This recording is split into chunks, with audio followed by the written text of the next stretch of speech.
Brasil e Estados Unidos têm uma ótima negociação comercial entre Mauro Vieira e Marco Rubio, mas questões relacionadas à soja e aos minerais terras raras podem atrasar talvez algumas negociações.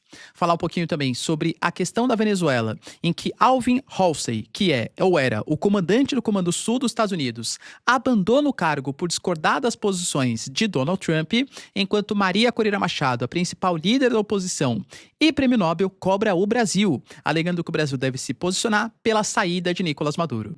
Vai lembrar que a Decil Rodrigues, que é a vice-presidente da Venezuela, já apresentou um plano, uma proposta para que Nicolás Maduro abandone o poder, mas os americanos não invadam a Venezuela. Será, galera, que essa proposta vai para frente? Inclusive, nós temos a Venezuela armando a população e querendo uma tática de guerrilha urbana para fazer um Iraque 2.0, um Afeganistão 2.0 ou talvez até um Vietnã 2.0. Será que os venezuelanos eles resistem a uma ofensiva americana? Falar um pouquinho também, galera, sobre o encontro importante, a ligação entre Trump e Putin, que muito possivelmente vai culminar num encontro presencial na Hungria, o que é muito sintomático, visto que Viktor Orbán é um dos principais opositores dentro da União Europeia ao governo de Zelensky. Enquanto isso, Trump e Zelensky estão reunidos na Casa Branca, com Trump elogiando as vestimentas do Zelensky e negociando sobre a possibilidade ou não de ceder os mísseis Tomahawk. Para finalizar, pessoal, falar um pouquinho também sobre o plano ousado, discutido entre Rússia e Estados Unidos para um túnel subterrâneo que pode ter financiamento de Elon Musk para a conexão de Putin e Trump, entender exatamente o que está acontecendo, enquanto Trump faz graves ameaças ao Hamas, alegando que se eles continuarem eliminando pessoas, Israel vai eliminar o Hamas. Temos também os Estados Unidos garantindo que não aguenta uma guerra comercial com os chineses e que vai negociar, e o Brasil se aproximando dos indianos, mostrando tanto uma tentativa de diversificação dos mercados, como aparentemente ainda tentando reduzir sua dependência frente ao petróleo russo. Se vocês querem ter um pouco mais sobre esses assuntos, e muito mais também sobre geografia, geopolítica, atualidades, política, polêmicas, enfim, tudo para você se manter sempre bem atualizado, já se inscreve no canal, deixa seu like e compartilha esse vídeo, que eu, professor Ricardo, conto muito com a sua ajuda. Belezinha? Pessoal, para quem não sabe, a Nômade, que é a maior e melhor conta internacional do Brasil, é também parceiraça do canal e está oferecendo para você, nesse momento de estabilidade econômica, uma queda do dólar, que eu acho que é uma brecha para comprar ali posições dolarizadas, não é recomendação de investimentos. Mas é o que eu faço progressivamente, uma possibilidade de você comprar os seus dólares com 15 centavos de desconto na maior e melhor conta internacional do Brasil, aprovado por mais de 3 milhões e meio de usuários, inclusive esse que vos fala. Então, se você fosse pagar, por exemplo, R$ 5,40, você vai pagar pela Nômade com cashback que eles vão te dar com o cupom Ricardo15, 5,25. Se você fosse pagar 5,30, 5,15 e por aí vai. Galera, é sensacional, tá? Para ter um aplicativo que te dá uma série de benefícios, é gratuito, né? Não tem taxa de abertura, taxa de manutenção. Você faz ali, galera, na palma da sua mão, super simples. Você tem acesso a pagamentos em mais de 180 países diferentes para suas viagens internacionais, além da possibilidade de ter acesso ao Nômade Explorer, que é o cartão de crédito que eu uso aqui no Brasil para pagar minhas contas, restaurante, gasolina, etc. Porque ele vai me dando cashback dolarizado, ele vai me fornecendo também pontos que não expiram para eu tocar para o produto, os serviços, além de o benefício de ter acesso ao Nômade Lounge, que é a sala VIP da Nômade, galera, sensacional aí, tá? Então, se você quiser ter acesso a tudo que eu tenho também, QR Code aqui na tela para vocês, ou link na descrição, cupom Ricardo15. Eu tenho certeza que você não vai se arrepender. Tamo junto, galera. Então, bora lá pro vídeo, ó.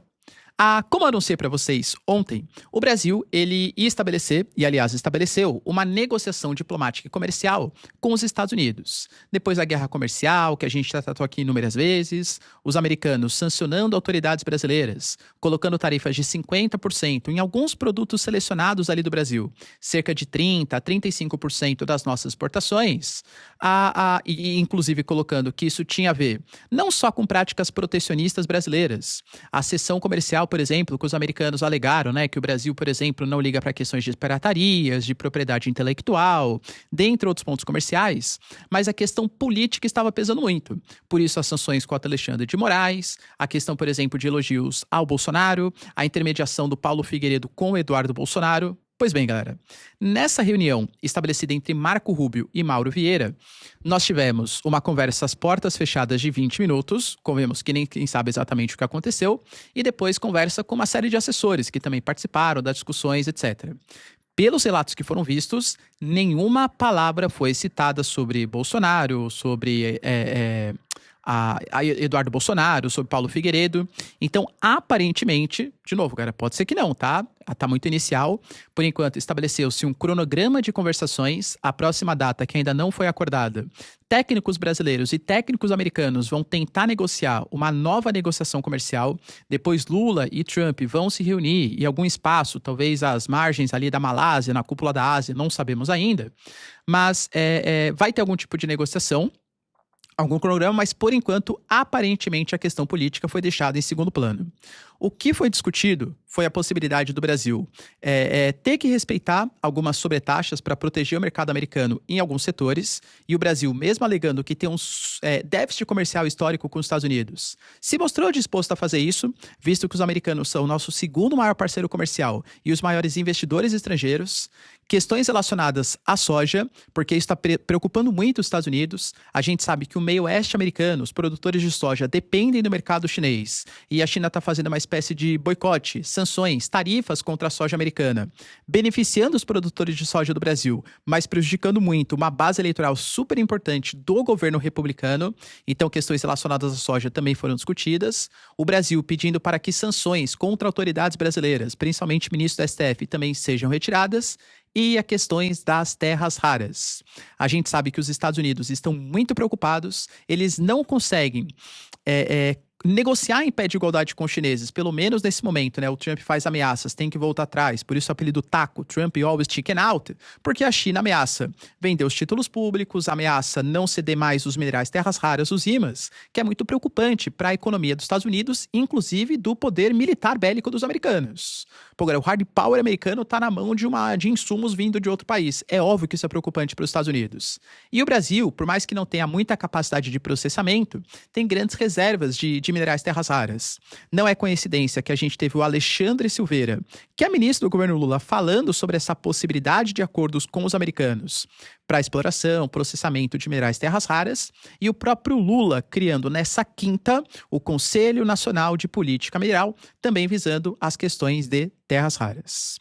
Enfim, galera, foi uma negociação muito proveitosa, os dois lados não abriram maiores detalhes, aparentemente esqueceu-se um pouco as questões políticas, e convenhamos, galera, que nem eu trago pra vocês, né? Meu canal não fala muito sobre política, mas vamos ser sinceros. O Trump quer se reeleger. O Trump quer que os republicanos continuem no poder. O Trump quer que os republicanos formem maioria no Congresso americano e precisa, o principal tema para resolver isso é a questão econômica. Você acha que o cidadão médio americano, ele tá preocupado? Nossa, o Brasil está com uma censura, o Brasil tem o Bolsonaro, tem o Lula. Cara, dane-se, né? O eleitor médio americano tá preocupado se o café tá barato, se a carne tá barata, se os insumos para a indústria de base, para a siderurgia, que vão produzir outros produtos, ou seja, vão encarecer o produto final, estão chegando barato do Brasil. É isso que interessa. Então, penso eu que a pressão econômica e a pressão política podem ter mobilizado o governo americano, mesmo com uma questão ideológica. O Marco Rubio, ele é totalmente ideológico, contrário à esquerda latino-americana, ter esquecido momentaneamente alguns projetos em nome de benefícios à economia do país. O que, claro, é ótimo para o Brasil. Além disso, tivemos também a renúncia de Alvin Halsey, do Comando Sul dos Estados Unidos. Professor, o que é isso, né? Os Estados Unidos, ele tem alguns comandantes, alguns almirantes espalhados pelo planeta. O Comando Sul lida com a América Latina. E convenhamos que são países um pouco tensos, né? Como a Colômbia, com a atuação das Farc, ZLN, dos cartéis. A Venezuela, com Nicolás Maduro, com, antigamente, né, Hugo Chávez. Cuba, por exemplo. Tem a própria questão da Argentina, que vem tendo uma proximidade, o Equador também. Enfim, são alguns pontos polêmicos. E a gente sabe que nos últimos dias, galera, eu venho discutindo bastante isso com vocês, bombardeiros B-52 sobrevoaram a costa da Venezuela, embarcações foram afundadas, e o Alvin Halsey aparentemente não concorda com essas ações. Ele que tem uma vida ali, né, uma vida no exército americano, foi comandante, subiu de cargos uma série de vezes, alegou que ele estava questionando, né, a falta de provas para afundar esses barcos e também as possíveis consequências negativas de ações na Venezuela, alegando que a possibilidade de culminar numa guerra civil, numa disputa pelo poder em um país como a Venezuela, poderia trazer consequências negativas. O Trump não gosta muito que se conteste as suas ações. Ele está ali para ser um militar e não para contestar ações ofensivas. Ele, por exemplo, segundo a própria mídia americana, colocava dados da Human Rights Watch que alega que as execuções que estão acontecendo são extrajudiciais e ilegais, muitas vezes em áreas que não pertencem ao território americano, em águas internacionais. Os americanos estão praticando ilegalidades. Se o cara tá deixando o comando do Comando Sul dos Estados Unidos porque discorda de uma ação ofensiva na Venezuela, embora não tenha falado isso publicamente, mas a mídia americana dá como certo, é porque possivelmente teremos novidades em um futuro próximo.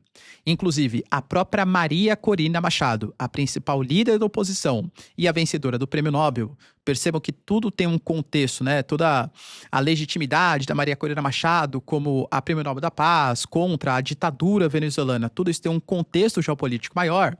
Ela se pronunciou, inclusive, fortemente contra o Brasil. Claro, galera, o Brasil é uma liderança latino-americana e o Brasil sempre adota aquela posição dúbia. O Brasil, por exemplo, não reconheceu oficialmente o Nicolás Maduro como presidente da Venezuela, alegando que precisava ter apresentado as atas eleitorais.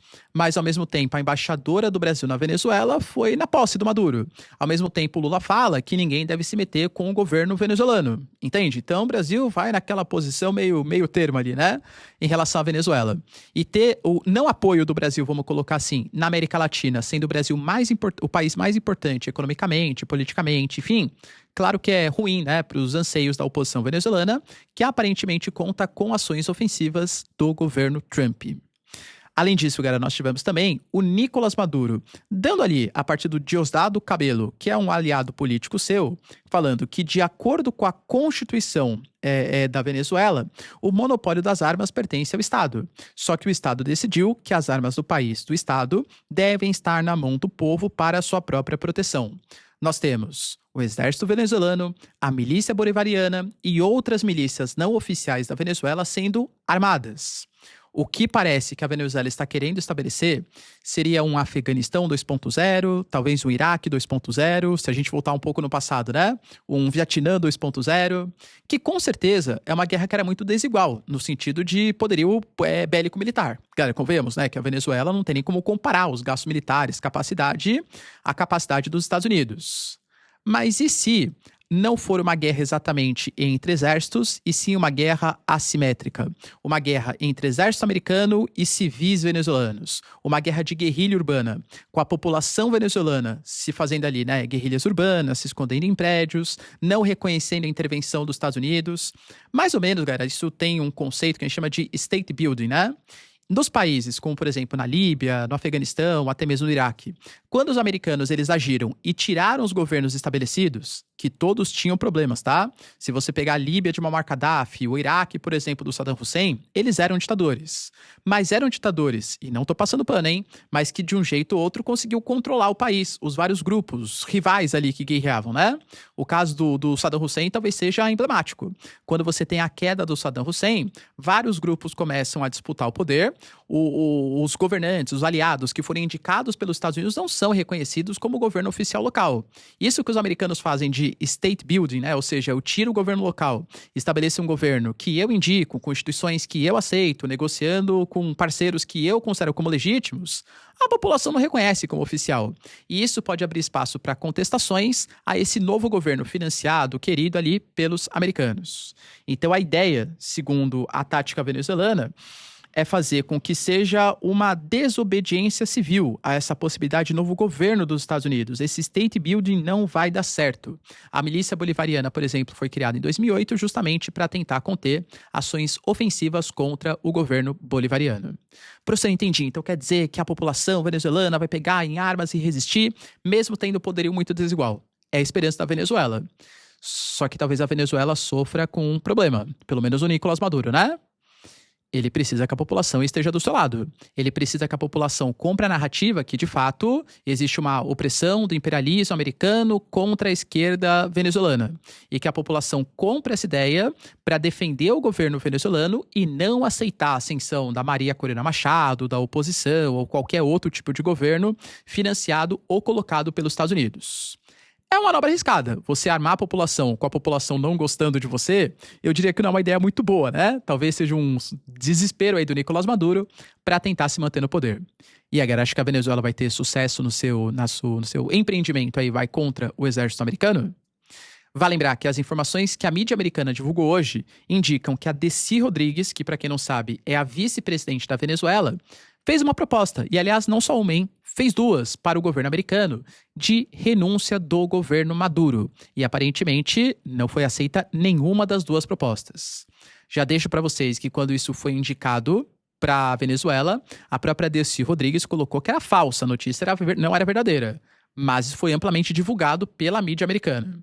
A Deci Rodrigues, supostamente, junto com o seu irmão Jorge Rodrigues, que hoje é o presidente da Assembleia Nacional do Parlamento ali da Venezuela, teria oferecido para o governo americano a ideia de uma transição de governo em que o Nicolás Maduro continuaria na Venezuela, receberia anistia por possíveis crimes, mas não seria mais o presidente. O presidente da Assembleia e a Deci Rodrigues comandariam o país, se abrindo para uma democracia, até que nas próximas eleições teríamos eleições livres e democráticas com reconhecimento internacional. Além disso, a Venezuela ofereceu a possibilidade de ouro e petróleo facilitado para os americanos, para a Chevron, enfim, né, para outras empresas americanas. Isso foi rejeitado pelo Marco Rubio, é o que a mídia coloca.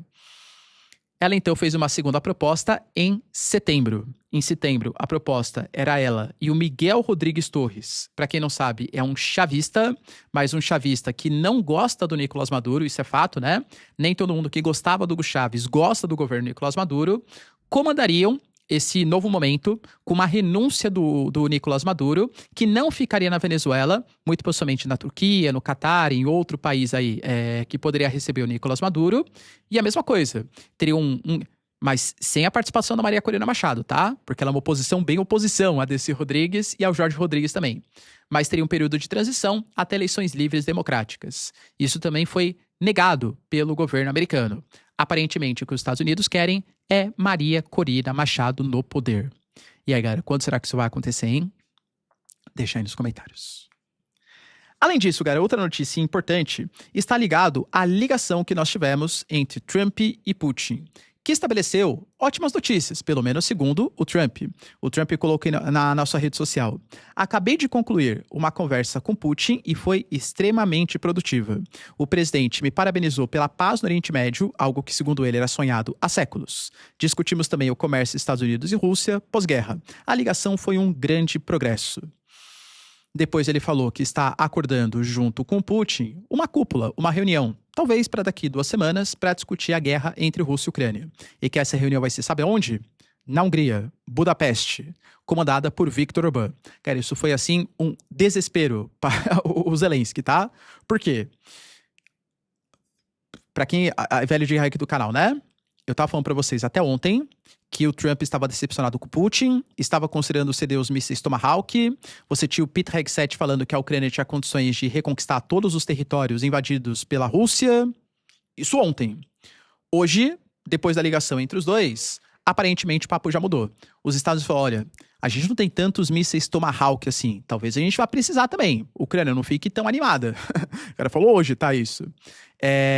A reunião estabelecendo a Hungria, mesmo fazendo parte da OTAN e da União Europeia, é vista como o patinho feio desses dois blocos pela sua ligação com o Putin. O Viktor Orbán não quer a entrada da Ucrânia para a União Europeia, não quer a entrada da Ucrânia para a OTAN. O Viktor Orbán, ele tem boas relações com o Putin, e o Trump, ele foi pragmático, tá? Poxa, mas por que fazer a Hungria, um país que é tão contestado pelos ucranianos? Ele falou, porque eu gosto do Viktor Orbán. Nós não gostamos do Viktor Orbán. O Putin a gente vai discutir ali em Budapeste.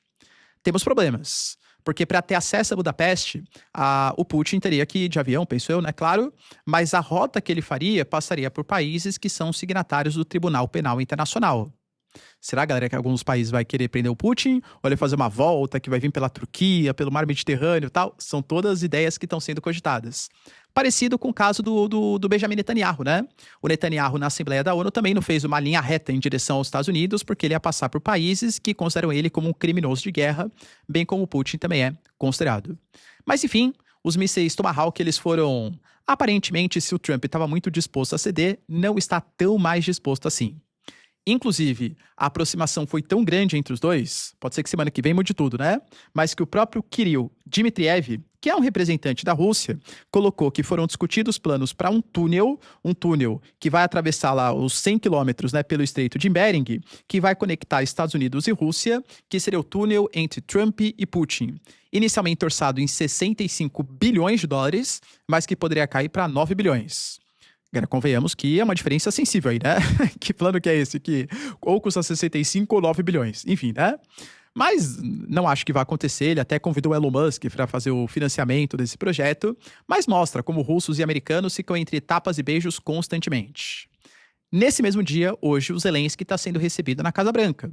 Mais uma vez, ele foi com uma roupa um pouco mais bonitinha, recebeu elogios do Trump, né, que tinha criticado a vestimenta, que não era oficial, com paletó e tal, enfim, do Zelensky. E assim, galera, falou, né, que conversou com o Putin e que, por enquanto, o Putin ele não quer a paz. E o Zelensky fez uma proposta. Trump, eu preciso dos seus Tomahawk. Sabe o que nós ucranianos temos bastante? Drones, que são muito eficientes, utilizados em guerra contra a Rússia, que era visto como uma superpotência militar. A gente fornece drones, vocês fornecem os Tomahawk. O Trump falou, pode parecer um bom negócio. Mas também falou que não sabemos exatamente, né? Se acabar com a guerra com os Tomahawk é a melhor proposta. Ele falou, como que você se sentiria se o seu principal inimigo recebesse esses mísseis Tomahawk? Acho que a gente pode acabar com a guerra sem a cessão dos mísseis. E depois mudou um pouco também o seu prognóstico, colocou, não sei se a Ucrânia vai conseguir reconquistar todos os territórios que eram nas fronteiras em 91, pós-fim da União Soviética. Ou seja, galera, que esse morde a sopra tal, penso eu que o Trump ele vem fazendo pressão contra a Rússia, e o que ele mais quer, vamos ser sinceros, galera, é que os europeus continuem comprando equipamentos, fornecendo para a Ucrânia, incentivar a indústria bélica, reduzir o déficit comercial para os interesses americanos, enfraquece a Rússia, gera dívida com os europeus, incentiva a máquina de guerra e a indústria bélica americana, convenhamos que é sensacional. Além disso, galera, tivemos também um pronunciamento sobre a questão do Hamas. Eu venho trazendo para vocês, né, que o cessar-fogo ele é difícil de ser estabelecido e agora o Hamas está encontrando uma certa dificuldade.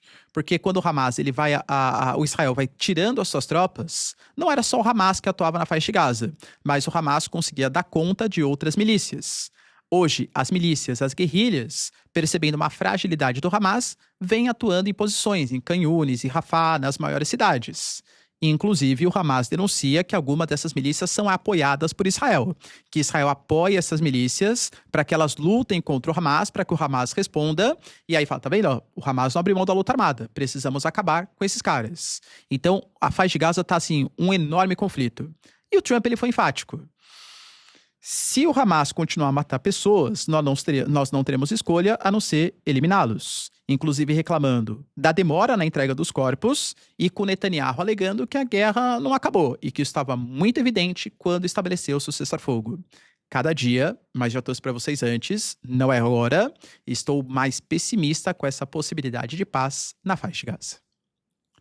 Para finalizar, pessoal, tivemos também os Estados Unidos, mais uma vvez, taco, né? Trump always chicken out, porque ele tinha ameaçado, depois que a China colocou tarifas, ou limitou a exportação de minerais terras raras, depois que os Estados Unidos regulou a exportação de chips e semicondutores, adotou tarifas de 100%. Só que adotar tarifas de 100% contra a China, não vai mais comprar minerais, não vai mais ter acesso ao mercado consumidor chinês, é complicado. No final das contas, o Trump falou que precisa negociar, ele alegou que a tarifa de 100% ela não é sustentável e que precisa de um acordo justo e que vai se unir muito possivelmente na Coreia do Sul. Essa informação é importante porque olha como geopolítica é uma coisa maluca. Essas instituições que existem hoje, Banco Mundial, FMI, a OMC, por exemplo, a OMC é só da década de 90, né? Mas ela surge quase como se fosse uma espécie de aprimoramento do GATT, que é o acordo de tarifas, lá do acordo de Bretton Woods. Todas essas tradições, elas foram feitas pelo mundo capitalista, pelo mundo liberal, pelo mundo americano, tá? Essa é a ideia. A China, que entrou na OMC só em 2001, tá? Entrou com uma representação contra os americanos na Organização Mundial do Comércio. A China, que é um país socialista, socialismo de mercado, mas é um país socialista, entrou com uma representação contra os Estados Unidos, que alega ser o país representante do capitalismo liberal, do livre comércio, criamos instituições, alegando que os americanos estão tendo práticas anti-mercado. O país socialista, mesmo que de mercado, alegando que quer um mundo mais liberal, mais competitivo, e os Estados Unidos sendo o país anti-mercado segundo as limitações da China. Cara, geopolítica é complicado. É interessante, mas é complicado. E para finalizar, pessoal, o Brasil também já vinha falando sobre isso, que essa guerra comercial ela abriu os olhos de grande parte dos países do mundo da necessidade de não depender de um único fornecedor. Não dá para o Canadá depender só dos Estados Unidos, do México depender só dos Estados Unidos, quanto maior a quantidade de parceiros comerciais, melhor. Inclusive o Brasil deve escutar muito essa sua própria recomendação, porque a gente aumentou muito a dependência frente aos chineses. Ah, professor, mas a China é nossa amiga. Não é. A China é nossa aliada momentânea porque interessa para o Brasil e China. A partir do momento que não for mais interessante para um dos lados, não vai ter gratidão, nossa, como eu amo o Brasil, ferrovia bioceânica. Não existe isso, né? Existem interesses que são decididos entre os países naquele momento. E o Brasil, dentro dessa premissa, está se aliando com os indianos.